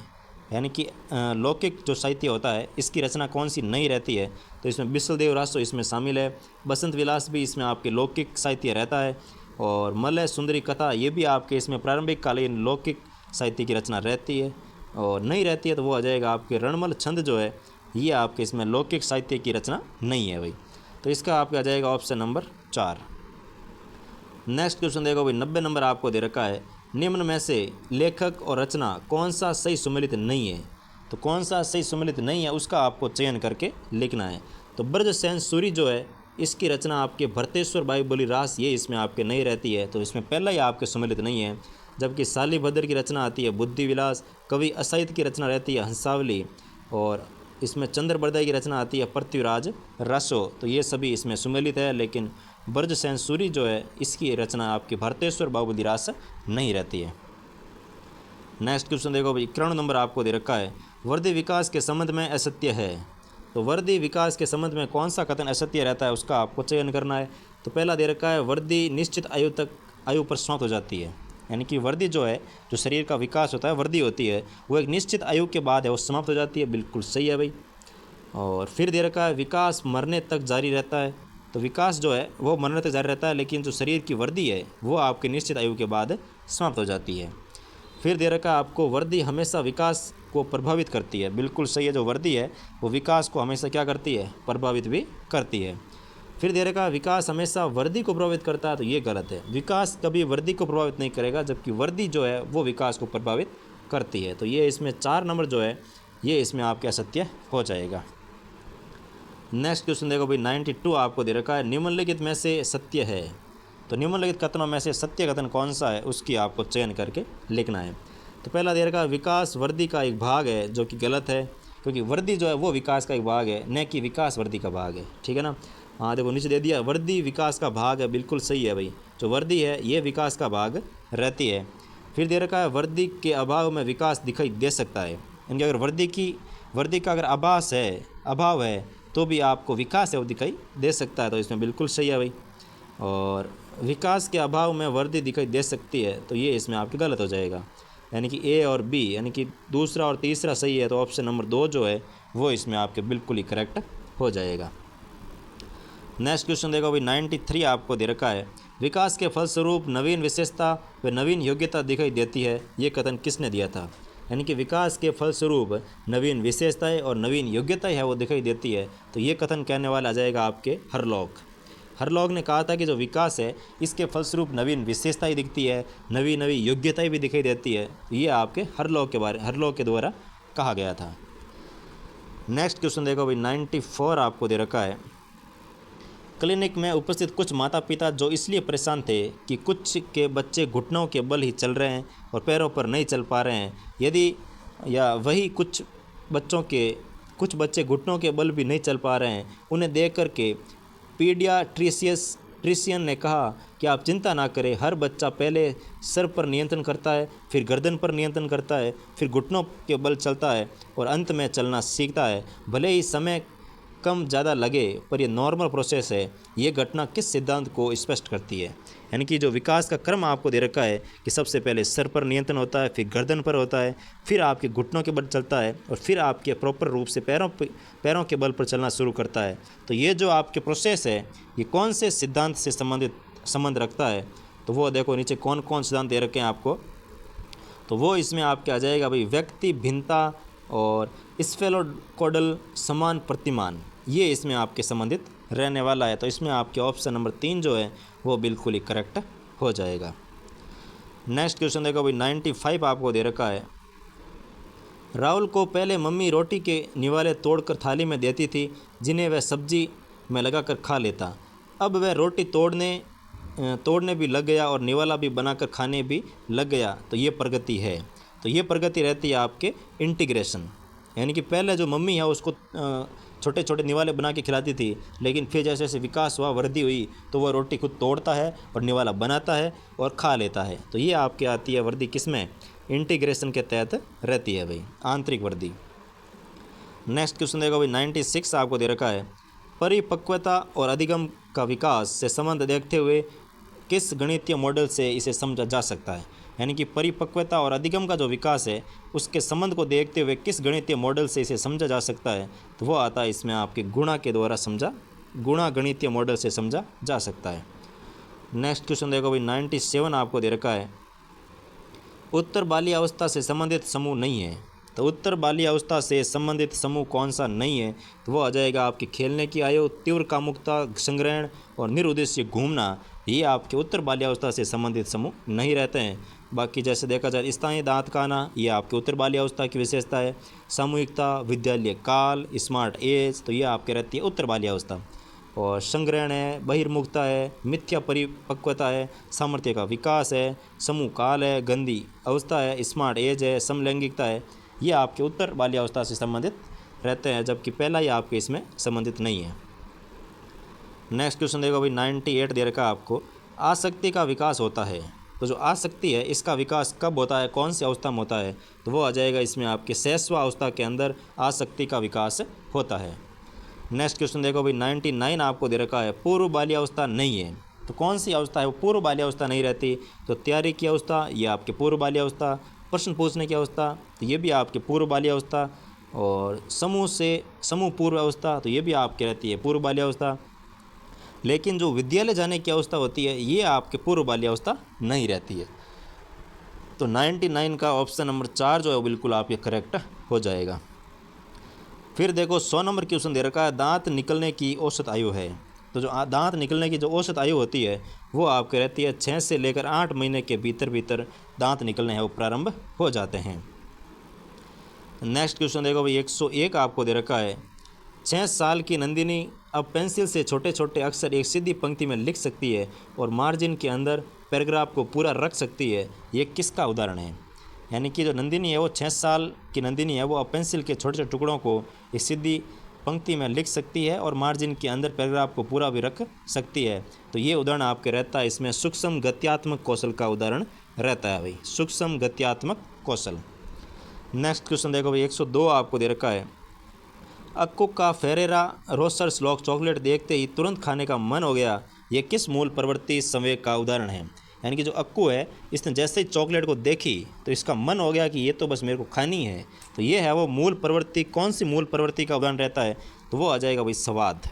यानी कि उसने जैसे ही चॉकलेट देखी तो उसके मुंह में है वो लहर आ गई, यानी कि स्वाद का भाव उसके अंदर है वो पैदा हो गया कि मुझे ये चॉकलेट खानी है और मुझे एक मीठा स्वाद लेना है। तो वो आपके इसमें आ जाएगा स्वाद मूल प्रवृत्ति संवेग का उदाहरण रहता है भाई। नेक्स्ट क्वेश्चन देखो भाई 103 आपको दे रखा है, बाल्यावस्था अनोखा काल है। तो जो बाल्यावस्था है ये अनोखा काल है, तो वो आ जाएगा आपके संवेगात्मक विकास का अनोखा काल रहता है। तो 103 का ऑप्शन नंबर 2 बिल्कुल इसमें सही हो जाएगा। नेक्स्ट देखो भाई 104 आपको दे रखा है, सामाजिकरण आरंभ होता है। तो जो सामाजिकरण है वो कब आरंभ होता है? वो आ जाएगा आपके परिवार से सामाजिकरण आरंभ होता है। सबसे पहले बच्चा परिवार में सीखता है, फिर उसके बाद उसका समाज के अंदर है वो कहते हैं ना कि इंटरेक्शन होता है। अभी पहले तो बच्चा है वो परिवार के सदस्यों से सीखता है जो भी सीखता है, फिर जैसे बड़ा होता है तो फिर वो समाज में जाता है, समाज के लोगों से मिलता है, उनसे बातचीत करता है। तो ये सामाजिकरण जो है वो परिवार से आरंभ होता है। नेक्स्ट क्वेश्चन देखो भाई 105 आपको दे रखा है, ईर्ष्या विकसित होती है। तो ईर्ष्या जो है वो आपके 1.5 वर्ष के बाद है विकसित होती है। तो ईर्ष्या विकसित होती है 1.5 वर्ष के बाद, ऑप्शन नंबर 2। नेक्स्ट क्वेश्चन देखो भाई 106 आपको दे रखा है, यदि ये इस प्रकार की अगर भिन्नों का योग और अंतर दे रखा हो और बराबर आपको 11/12 दे रखा हो तो आपको x का मान ज्ञात करना है। तो इसको जब आप सरल जो मिश्रित भिन्न है इनको सरल भिन्न में चेंज करके ऊपर नीचे गुणा करोगे तो इसमें आपके उत्तर आएगा 15/2। क्योंकि इसको सॉल्व करवाने का इतना टाइम नहीं है भाई, तो आप जो अगर मैथ के स्टूडेंट हैं तो आप आराम से इसको सॉल्व कर लोगे।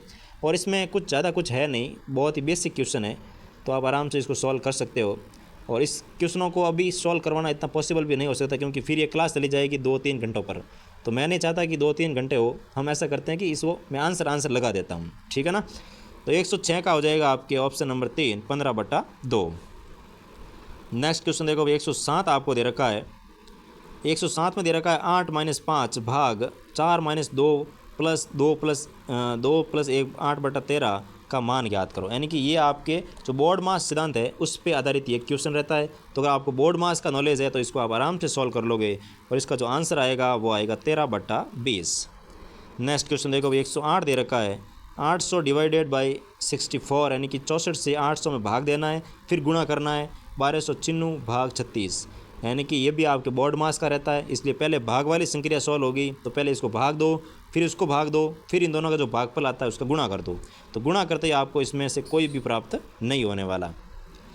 नेक्स्ट क्वेश्चन देखो भाई, 109 दे रखा है। मूल्यांकन कीजिए, यानी कि इसको आपको सरल करके मूल्यांकन करना है। और सरल करना भी कौन से नियम से, तो सारे के सारे क्वेश्चन जो बोर्ड मास के ही दे रखे हैं भाई। तो अगर आपको बोर्ड मास का नियम पूरा ध्यान है तो वो आप आराम से इसको सॉल्व कर सकते हो।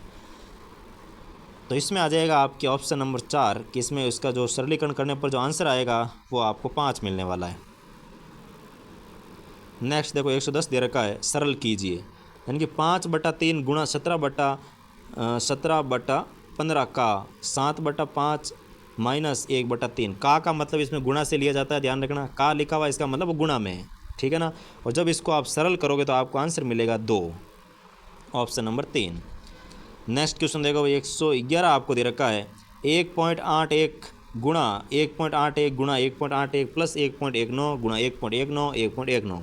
यानी कि इसमें आपको गुणा करके सॉल्व करना है। को सरल करने पर प्राप्त क्या होता है, तो सरल करने पर आपको इसमें प्राप्त हो जाएगा 3 इसमें आपके आंसर रहने वाला है, ठीक है ना। नेक्स्ट क्वेश्चन देखो, 112 आपको दे रखा है।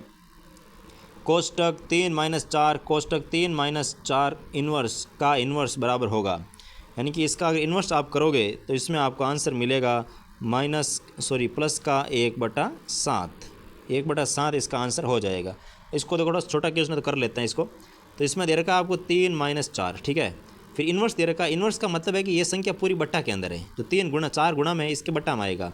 तो बट्टा में क्या आ जाएगा भाई, 3 - 4 है, यानी कि माइनस का 1 आएगा, और फिर इसके ऊपर वापस इन्वर्स आएगा। तो माइनस माइनस गुणा होकर यहाँ हो जाएगा प्लस। तो इसमें आपका आ जाएगा 3 + 4, और बट्टा में 1 है तो कोई मतलब है नहीं 1 का, तो और इन्वर्स में आ जाएगा -1।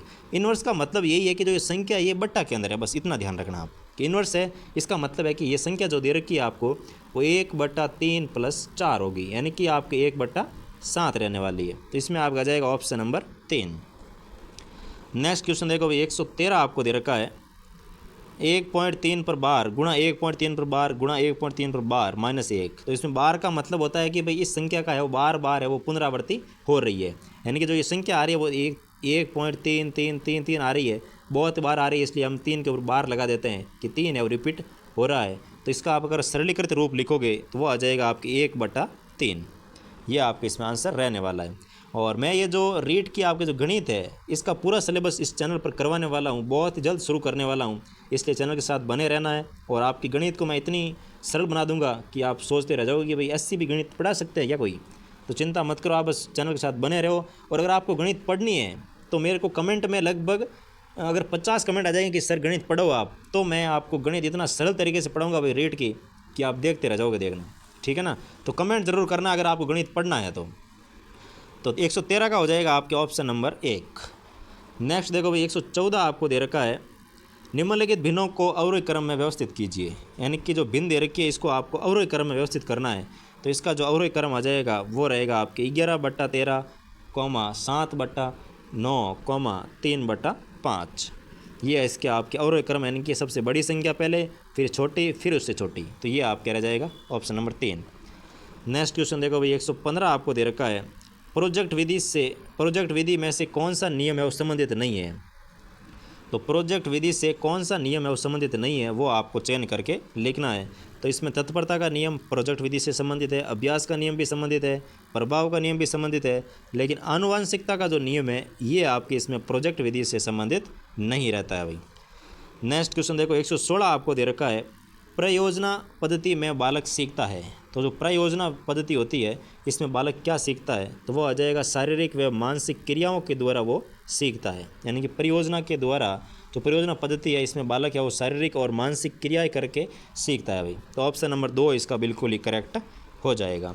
और एक मैंने इसमें देखा है कि जैसे साइकोलॉजी हम पढ़ते हैं तो इसमें एक प्रॉब्लम हमारे सबके ये रहती है कि सिद्धांत जो है, सिद्धांत और उसके प्रवर्तक, ये अगर हमें एक साथ सारे के सारे मिल जाए तो एक अच्छी तैयारी हो सकती है भाई। क्योंकि आप रीट में देखोगे कि ऐसा आपको क्वेश्चन मिलेगा कि एक सामने दे देगा सिद्धांत कि इसके प्रवर्तक कौन है, ऐसे आपको 1 या 2 क्वेश्चन तो मिलने ही मिलने वाले हैं। ठीक है, तो मैं ऐसा करने वाला हूँ कि जितने भी सिद्धांत है और उनके प्रवर्तक है वो आपको एक क्लास के अंदर पूरा का पूरा है वो उपलब्ध करवा दूँ मैं आपको। ठीक है, तो हमारी टीम इस पर कार्य कर रही है और बहुत ही जल्द मैं ये लेके आने वाला हूँ आपके सामने कि साइकोलॉजी के जितने भी कहते हैं ना वैज्ञानिक है और उनके जो सिद्धांत दे रखे हैं, जैसे हमारे जॉन डीवी वगैरह है, इनके जितने भी सिद्धांत है, और पावलो है, स्किनर है, थॉर्नडाई है, इनके सिद्धांत और इनके नाम वो एक पूरी की पूरी पीडीएफ बना के एक अच्छी सी क्लास लेके आपको पीडीएफ मैं टेलीग्राम ग्रुप पर उपलब्ध करवा दूंगा। ठीक है ना, ताकि आप एग्ज़ाम तक उसको आराम से एक बार पढ़ोगे तो भी वो आपके फिर आप उसको देखोगे एग्ज़ाम में कि हाँ भाई ये सिद्धांत है तो इसके प्रवर्तक आपके ये रहने वाले हैं, आराम से कर लोगे। ठीक है ना, तो वो क्लास में एक लाने की सोच रहा हूँ और बहुत जल्द ये लेके आने वाला हूँ। ठीक है ना, तो आप सब लोग बस सपोर्ट बनाए रखना, आपको मैं बहुत ही अच्छा कंटेंट देने वाला हूँ इस चैनल पर। चाहे आप कंपटीशन की रीट की तैयारी करो, चाहे वीडियो करो, चाहे पटवारी की करो, चाहे रीट लेवल 1 हो, चाहे रीट लेवल 2 साइंस मैथ हो, चाहे रीट लेवल 2 एसएसटी हो, सबके लिए बहुत ही अच्छा कंटेंट इस चैनल पर आने वाला है। आपको बस थोड़ा सपोर्ट बना के रखना है और चैनल को सब्सक्राइब करके रखना है और अपने दोस्तों के साथ शेयर करके रखना है भाई। ठीक है ना, चलो नेक्स्ट क्वेश्चन की ओर देखते हैं। 117 नंबर क्वेश्चन। 117 में आपको दे रखा है कि प्रोजेक्ट विधि में एक शिक्षक की भूमिका होती है। तो ये जो प्रोजेक्ट विधि होती है इसमें एक शिक्षक की जो भूमिका रहती है वो किस तौर पर रहती है, तो वो आ जाएगी इसमें आपके, एक तो रहता है वो मार्गदर्शक के रूप में, एक रहता है वो परामर्शदाता के रूप में, और एक इसमें वो सहयोग भी करता है। तो ज्ञान प्रदाता के रूप में इसमें वो नहीं रहता है, जबकि मार्गदर्शक, परामर्शदाता और सहयोगी, इन तीनों के रूप में प्रोजेक्ट विधि के अंदर शिक्षक की भूमिका भी रहती है। तो बी, सी और डी कौन से ऑप्शन में है वो देख लो भाई। तो बी, सी और डी जो है वो ऑप्शन नंबर 2 में आपको दे रखा है, तो इसमें हो जाएगा ऑप्शन नंबर 2। नेक्स्ट क्वेश्चन देखो भाई, 118 आपको दे रखा है। परियोजना को पूर्ण करने के सोपानों को अव्यवस्थित क्रम में नीचे दिया जा रहा है। यानी कि जो परियोजना की जो विधि रहती है इसके सोपानों को नीचे अव्यवस्थित क्रम में दे रखा है और आपको इनको सही क्रम में व्यवस्थित करके लिखना है। तो इसमें जो आपके रहेगा सबसे पहले आएगा कि सबसे पहले आपको परिस्थिति जो है वो देनी होती है। ठीक है ना, तो सबसे पहले आएगा आपके सी यानी कि परिस्थिति देना। फिर इसमें आपके रहेगा कि परियोजना का चयन करो, आप कौन सी परियोजना आप इसमें करने वाले हो, तो फिर आएगा आपके बी। और इसके बाद आएगा परियोजना की योजना बनाना, कि परियोजना का चयन तो आपने कर लिया कि भाई ये आपकी परियोजना है, फिर इसमें आपको योजना बनानी है कि इसको किस तरीके से हम करेंगे, कैसे इसको सॉल्व करेंगे, कैसे इसका हम रिजल्ट निकालेंगे। यानी कि फिर इसके लिए योजना बनाना हो गया, तो प्लानिंग करो। उसके बाद आ जाएगा आपके इसमें कि परियोजना का क्रियान्वयन करना, आपने जो योजना बनाई है उसका आप उसको इम्प्लीमेंट करो, यानी कि क्रियान्वित करो, यानी कि इसमें आ जाएगा फिर आपके ई। उसके बाद आ जाएगा आपके परियोजना का निर्णयन, यानी कि जब आप उस पर कार्य करोगे तो लास्ट में आपको निर्णय मिलने वाला है कि आपको रिजल्ट मिलने वाला है, यानी कि CBAED। तो CBAED यानी कि ऑप्शन नंबर 4 जो है वो इसमें आपके बिल्कुल ही करेक्ट हो जाएगा। नेक्स्ट क्वेश्चन देखो भाई, 119 आपको दे रखा है। प्रोजेक्ट एक समस्यात्मक कार्य है जिसका समाधान उसके प्राकृतिक वातावरण में रहते हुए किया जाता है। प्रोजेक्ट की ये परिभाषा दी थी। तो प्रोजेक्ट की ये परिभाषा है वो किसने दी थी, तो वो आ जाएगा आपके इसमें स्टीवेंस के द्वारा ये प्रोजेक्ट की ये परिभाषा दी गई थी। तो इसमें आ जाएगा ऑप्शन नंबर 2। नेक्स्ट क्वेश्चन देखो भाई, 120 आपको दे रखा है। किलपैट्रिक के अनुसार निम्न में से कौन सा एक प्रोजेक्ट का प्रकार नहीं है। तो किलपैट्रिक के अनुसार निम्न में से कौन सा एक प्रोजेक्ट का प्रकार है वो नहीं रहता है, तो वो आ जाएगा आपके जो अधिगम योजना आती है ये आपके इसमें प्रोजेक्ट का प्रकार है वो नहीं रहता है, तो ऑप्शन नंबर 3। नेक्स्ट क्वेश्चन देखो भाई, 121 आपको दे रखा है। सूक्ष्म शिक्षण उपगम का उद्देश्य एवं लक्ष्य होता है।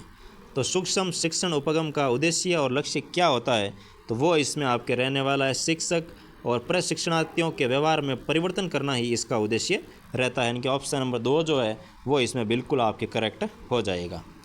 नेक्स्ट क्वेश्चन देखो भाई, 122 आपको दे रखा है। वर्तनी की विधिवत शिक्षा का ज्ञान किस स्तर पर हो जाना चाहिए।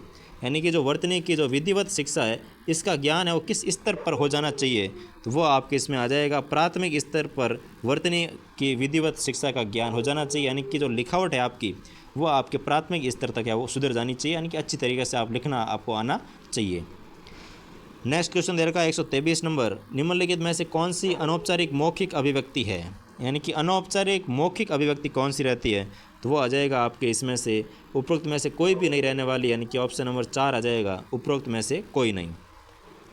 नेक्स्ट क्वेश्चन देखो भाई 124 आपको दे रखा है, रेखीय अभिकर्मित अनुदेश का पद नहीं है, तो रेखीय अभिकर्मित जो अनुदेश है इसका पद कौन सा नहीं है, तो वो आ जाएगा इसमें आपके उद्देश्य कथन का जो पद होता है वो इसमें आपके रेखीय अभिकर्मित अनुदेश का पद नहीं रहता है, जबकि इसमें प्रस्तावना पद होता है, अभ्यास पद होता है, परीक्षण पद होता है, लेकिन उद्देश्य कथन पद इसमें नहीं पाया जाता है।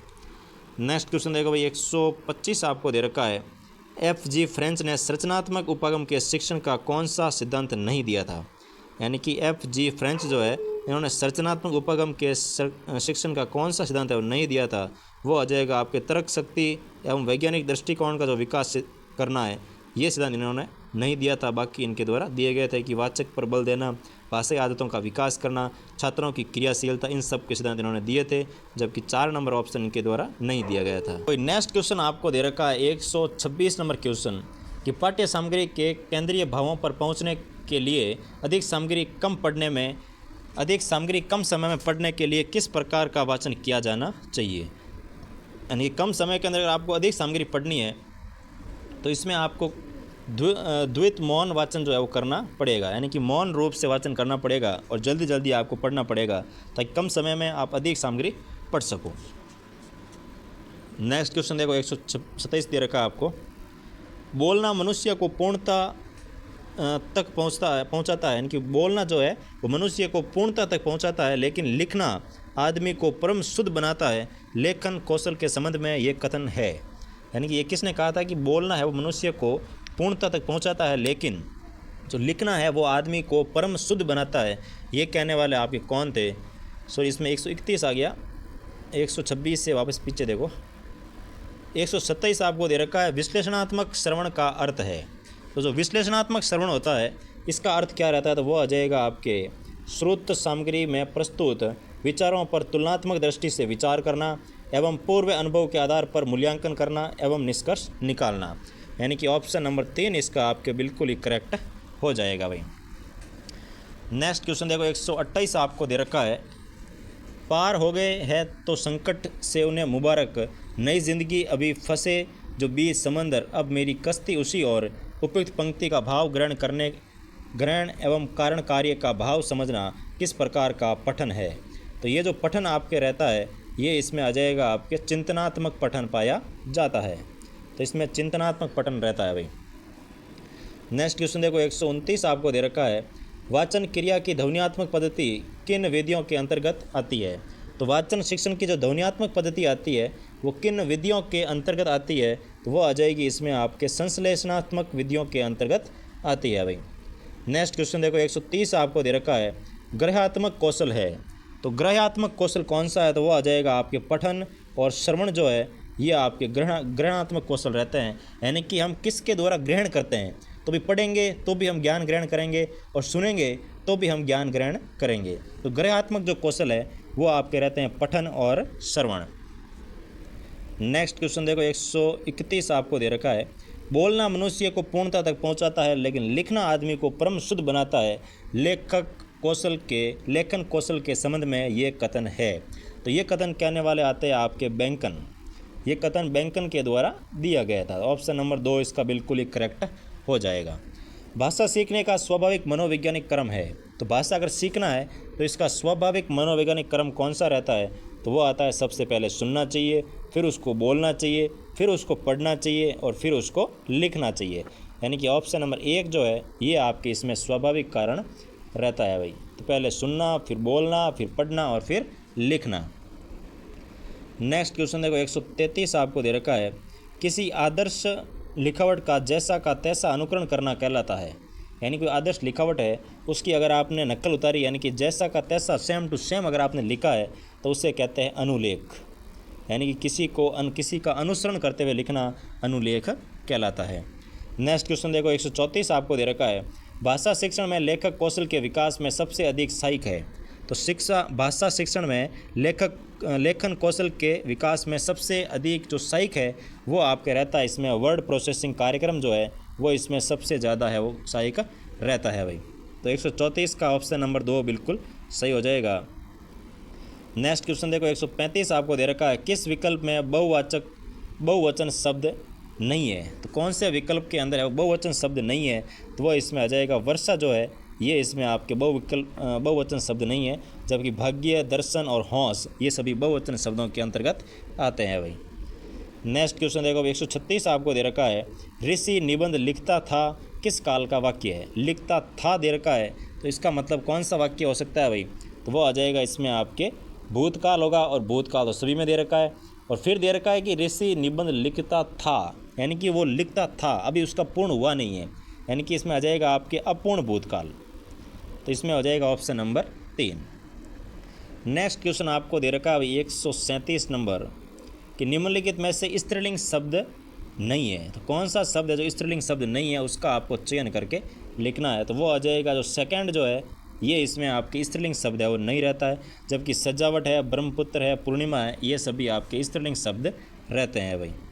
नेक्स्ट क्वेश्चन देखो 138 आपको दे रखा है, मछलियों से तैरा जा रहा है या मछलियों से तैरा जा रहा था किस प्रकार का वाच्य है। तो मछलियों से तैरा जा रहा था तो ये आ जाएगा आपके भाववाच्य। इसमें कौन सा वाच्य रहेगा भाई, तो भाववाच्य इसके अंतर्गत रहने वाला है। नेक्स्ट क्वेश्चन देखो 139 आपको दे रखा है, असंभव कार्य करना के लिए उपयुक्त मुहावरा है। तो असंभव कार्य करना के लिए उपयुक्त मुहावरा कौन सा है, तो वो आ जाएगा आपके पानी में आग लगाना, यानी कि ये आपके असंभव कार्य रहने वाला है, क्योंकि पानी में कभी भी आग नहीं लगती है। लेकिन अगर आप साइंस के स्टूडेंट हैं तो आप पानी में भी आग लगा सकते हो, लेकिन ये ऐसे पहले कहावतें होती है कि असंभव कार्य करना यानी कि पानी में आग लगाना, क्योंकि पानी जो है वो आग को बुझाता है न कि लगाता है, ठीक है ना। तो इसमें आपके आ जाएगा भाई पानी में आग लगाना, असंभव कार्य करना। नेक्स्ट क्वेश्चन आपको दे रखा है 140 नंबर, निम्नलिखित में से किस समूह में सभी है वो विकारी अविकारी शब्द है। यानी कौन सा समूह जिसके अंतर्गत सभी है वो अविकारी शब्द रहते हैं, तो वो आपके इसमें आ जाएगा भाई कम, इधर और अब। कम, इधर और अब जो है ये सभी आपके अविकारी शब्दों के अंतर्गत रहते हैं। नेक्स्ट क्वेश्चन देखो भाई 141 आपको दे रखा है, सोनल बजा रही है मैं क्रिया है। सोनल बजा रही है, तो सोनल क्या बजा रही है, तो इसमें आपके अगर क्रम क्या बजा रही है, तो इसमें अगर आपको पूछा जाए तो ये क्रिया रहती है आपके सकर्मक क्रिया, कि सोनल क्या कर रही है, तो सोनल बजा रही है। अभी ऑप्शन नंबर आ जाएगा इसमें आपके 3, यानी कि सकर्मक क्रिया। नेक्स्ट क्वेश्चन देखो 142 नंबर आपको दे रखी है, अकर्मक क्रिया नहीं है। तो निम्नलिखित में से कौन सी क्रिया है जो कि अकर्मक क्रिया नहीं है, तो इसमें आ जाएगा एक तो आपके देखो गिरना, तो ये तो अकर्मक क्रिया रहती है, लेकिन निकालना ये आपके इसमें अकर्मक क्रिया नहीं रहने वाली है, बाकी सभी क्रिया है वो अकर्मक क्रिया रहने वाली है। नेक्स्ट क्वेश्चन देखो भाई, इंग्लिश के क्वेश्चन शुरू हो रहे हैं अभी आपके। तो by the time was reached the station the train, यानी कि जब तक मैं स्टेशन पर पहुंचा उससे पहले है वो ट्रेन है वो निकल चुकी थी, यानी कि हैड लेफ्ट। तो इसमें ध्यान रखना, अगर पहले आपको सेकंड फॉर्म दे रखी है तो बाद में हमेशा हैड प्लस वर्ब की सेकंड फॉर्म ही आएगी, यानी कि इसमें आपका आ जाएगा option number 1 had left. Next question देखो भाई 144 आपको दे रखा है, he dash dash dash in Delhi for 5 year before moving to Mumbai. तो इसमें आपके 144 में रहने वाला had lived, he had lived in Delhi for 5 year before moving to Mumbai, यानी कि मुंबई जाने से 5 साल पहले ये कहाँ रहते थे, दिल्ली के अंदर रहते थे। नेक्स्ट क्वेश्चन देखो 145 आपको दे रखा है, when I saw Amit yesterday he dash dash dash for the bus, यानी कि मैंने अमित को देखा था कल, वह किसका वेट कर रहा था, तो इसमें आ जाएगा वाज वेटिंग, वह वेट कर रहा था किसका, बस का, फॉर द बस। तो इसमें आ जाएगा आपके वाज वेटिंग। नेक्स्ट क्वेश्चन देखो भाई 146 आपको दे रखा है, the prime minister was addresses the nation after he dash dash dash from the summit, यानी कि इसमें आ जाएगा आपके रिटर्न्स फ्रॉम द समिट, यानी कि समिट से आने के बाद मंत्री जी ने प्रधानमंत्री जी ने नेशन को संबोधित किया, एड्रेस किया। तो 146 का ऑप्शन नंबर 1 बिल्कुल आपके सही हो जाएगा।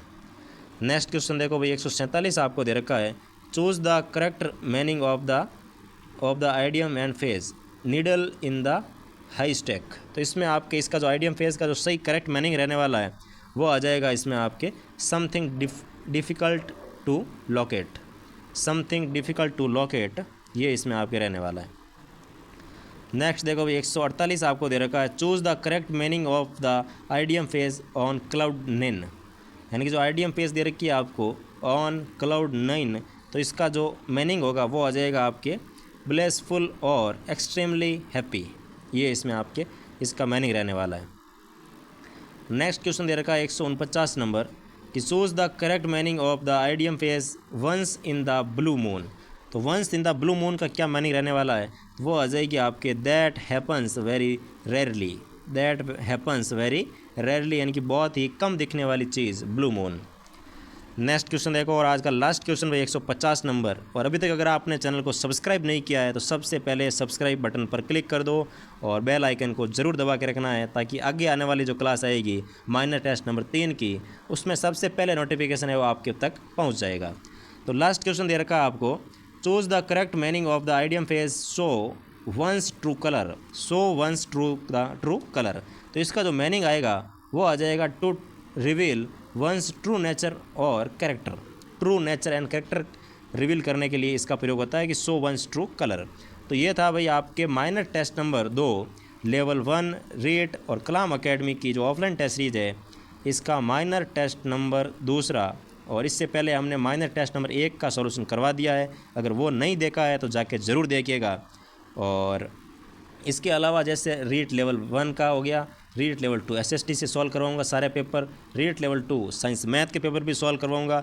और अगर अभी कोई आप चाहते हो कि भाई उस भर्ती के पेपर भी हमें सॉल्व करो, हम तैयारी कर रहे हैं उसकी भी, तो उसके भी पेपर सॉल्व करवा दूंगा। आपको कमेंट करके ज़रूर मेरे को बताना है। और इसके अलावा आपको पता ही है कि मैं मैथ शुरू करने वाला हूँ, लेकिन वो आपकी कमेंट करने के बाद कि रीट की सारी जो मैथ आती है आपके लेवल 1 लेवल 2 वो मैं करवाने वाला हूँ, वो लेकिन वो तभी करवाऊँगा जब आप कमेंट करोगे, ठीक है ना।